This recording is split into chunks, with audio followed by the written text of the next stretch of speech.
Kalau kita bicara soal siapa yang layak menjadi ketua umum PSSI, sebenarnya mau kita sirkus manuver, argumen seperti apa gitu, netizen mau ngomong apa.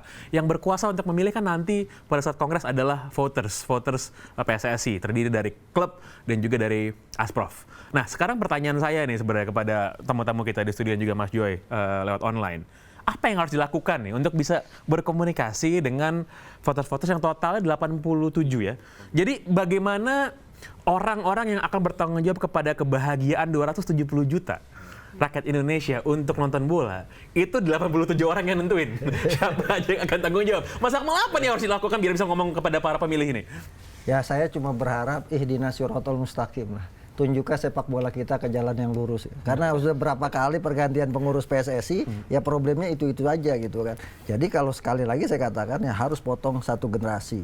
Artinya kan sekarang pemerintah ikut terlibat di dalamnya dalam usaha membenahi sepak bola kita. Ada impres percepatan pembangunan sepak bola nasional. Bahkan sekarang Pak Jokowi menyatakan harus ada transformasi sepak bola nasional. Nah, pesan ini harusnya menjadi pesan buat para peserta kongres nanti. Bahwa mereka diamanatkan untuk sama-sama membenahi sepak bola kita gitu kan. 275 juta jiwa kita punya rakyat, tapi satu pun kita tidak mampu mencetak satu pemain yang punya kaliber internasional lah ya. Nah, ini kan problem kita, problem di pembinaan, problem di kompetisi, problem di tim nasional. Jadi kita berharap kepada para puter buat 16 nanti, itu 16 Februari, pilihlah pemimpin PSSI yang benar-benar sesuai dengan harapan kita semua, sepak bola kita bisa berprestasi.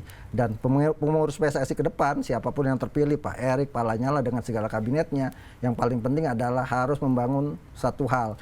Sepak bola tim nasional yang hebat itu lahir dari kompetisi yang sehat dan pembinaan yang hebat. Nah, kalau dua ini tidak dibenahi, jangan pernah kita berharap sepak bola kita bisa berprestasi, itu saja. Ya, saya lihat waktu kemarin sama ada banyak ngomong soal bola, banyak juga ada orang yang bilang kayak, Sam, lo ngomong apa-apa tuh nggak ngaruh. Karena bukan lu yang milih ntar. Kayak gitu.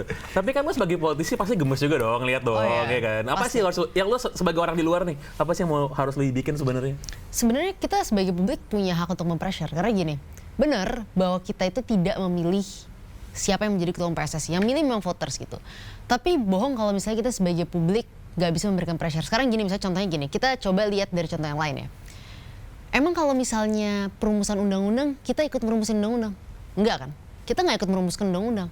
Tapi setiap kali ada undang-undang yang kita nggak suka lagi dalam pembahasan, yang kita nggak setuju atau yang ingin kita dorong untuk disahkan, kita tetap demonstrasi itu pergi ke jalanan. Nah, cuman kan kalau di parlemen itu kan wakil rakyat dipilih oleh rakyat. Ini kan kebetulan votersnya kan yang milih bukan rakyat. Benar, kan? itu persoalan. Nah, karena itu saya ingin mengajak supporter sepak bola Indonesia, supporter Persija, supporter Persib, dan semuanya gitu, supporter untuk mengawal utusan kongresnya memilih orang-orang yang benar-benar sesuai dengan harapan publik gitu kan. Nah, itu yang paling penting. Jadi pressure-nya ada di supporter. Masa depan sepak bola kita ini saat ini ada di supporternya.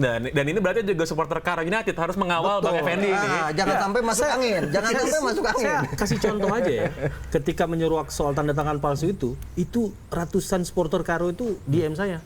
Woi, lu tanda tangan ya supaya liga berhenti. Nah, hal-hal seperti itu kan jadi tekanan kan secara psikologis. Itu juga bisa jadi tekanan, jangan pilih ini, jangan pilih ini, jangan pilih ini. Nah, benar kata Akmal, katanya pressure dari supporter publik saat ini memang bikin voter, ya, contoh aja saya nih, supporter kan udah teriak nih, jangan pilih ini ya, jangan pilih ini ya. Nah, nanti kalau ternyata kita ada dukungan pilih ini, apalagi kita akan berhadapan sama supporter kita sendiri kan. Ya, satu lagi mungkin kalau sebagai contoh, ingat waktu kejadian European Super League? Itu kan rame banget, semua kejadian. Apakah kita sebagai supporter waktu itu punya hak, orang-orang yang di Inggris punya hak untuk menentukan European Super League? Enggak lah, itu mainannya klub-klub besar, mainannya elit gitu. Tapi supporter di Inggris dari Chelsea lah, dari mana-mana, Arsenal segala macam demonstrasi di depan stadion, apa yang terjadi? Satu persatu mereka keluar. Sekarang masih belum jelas nih European Super League, tinggal Madrid, Barcelona aja, ya kan? Jadi artinya pressure dari publik itu penting. Jadi meskipun apakah kita Samara mengajak fans untuk berdemonstrasi di jalan nih, Sob? Nggak harus demonstrasi, tapi ada cara-cara lain untuk memberikan pressure. Tapi kalau misalnya ada cara-cara yang nggak pas, mungkin nanti kita ikut Bang Akmal mengkoordinir. Enggak, media juga harus mempressure, itu tugas kami. Oh iya. Acara ini sebenarnya bentuk pressure. Terakhir, singkat aja Mas Joy, karena tadi Mas Akmal bilang media tugasnya apa sih, Mas Joy, untuk mengawal nanti Kongres PSSI ini pada bulan Februari? Singkat aja. Ya, Ya kalau media sudah pasti harus memberikan arah, tapi saya ingin pesan begini, kan ini yang dua yang maju yang paling kuat kan prominent semua kan, Erick Thohir dan Lanyala. Datanglah ke voters itu, bilang kalau lu mau gue jadi ketua umum, jangan pilih A, B, C, D, terutama Esko sekarang, jangan dipilih lagi. Kalau lu pilih itu, gua nggak akan jadi ketua umum, gitu. Jadi mereka harus kampanye untuk para voters itu memilih nanti esko-esko yang orangnya benar-benar waras lah gitu kira-kira.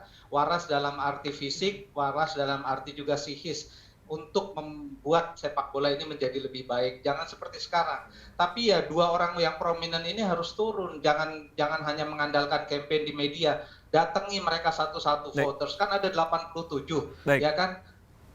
Itu mereka bisa datangi kok dengan semua kemampuan mereka, akses mereka bisa datangi. Jadi kalau mereka tidak membujuk voters, tidak meminta voters untuk memilih esko yang benar dan waras, saya rasa nggak akan jadi apa-apa. Hanya akan jadi satu ketua umum, lalu yang bekerja semua esko dan sepak bola Indonesia nggak akan kemana-mana, di sini aja. Baik, terima kasih Mas Joy. Saya rasa ini menjadi juga pesan bagi kita semua nih yang mencintai sepak bola Indonesia untuk mengawal, memastikan bahwa nanti memang kita tidak punya suara, yang punya suara adalah para pemilih PSSI, tapi kita bisa turut memberikan andil. Terima kasih banyak kepada Bang Effendi, Mas Akmal, Samara, Mas Joy juga lewat sambungan online.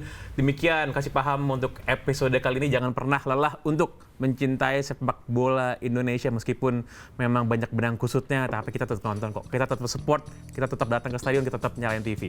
Sampai jumpa pada pekan depan. Bye-bye.